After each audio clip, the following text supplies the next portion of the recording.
നിങ്ങളുടെ ബെഡ് കുഴിയാവുന്നുണ്ടോ?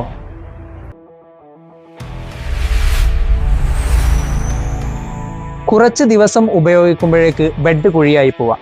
പല കസ്റ്റമേഴ്സും നേരിടുന്ന ഒരു പ്രധാന പ്രശ്നമാണിത്. എന്നാൽ ഇതിനെ ഒരു പരിധി വരെ പരിഹരിക്കാൻ പറ്റുന്ന ഒരു മാർഗം നമുക്കൊന്ന് നോക്കാം. ഈ പ്രശ്നത്തിന്റെ ഒരു പ്രധാന കാരണം എന്ന് പറയുന്നത് പലപ്പോഴും നമ്മുടെ സ്ലീപ്പിംഗ് പൊസിഷൻ ഒരേ വശത്ത് തന്നെ വരുന്നു എന്നുള്ളതാണ്.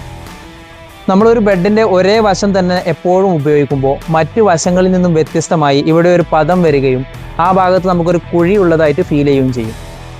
ഇതിനൊരു പരിഹാരം എന്നുള്ള രീതിയിൽ എല്ലാ വശങ്ങളും ഉപയോഗത്തിൽ വരുന്ന രീതിയിൽ മാട്രസ് റൊട്ടേറ്റ് ചെയ്ത് ഉപയോഗിക്കുക എന്നുള്ളതാണ്. ഉദാഹരണമായിട്ട് 3 മാസം നിങ്ങൾ ഒരു വശമാണ് ഉപയോഗിച്ചതെങ്കിൽ മറ്റു 3 മാസം മറ്റൊരു വശം ഉപയോഗിക്കാം. ആ രീതിയിൽ ഈ ഒരു പ്രശ്നം നമുക്ക് എളുപ്പത്തിൽ തന്നെ പരിഹരിക്കാവുന്നതാണ്.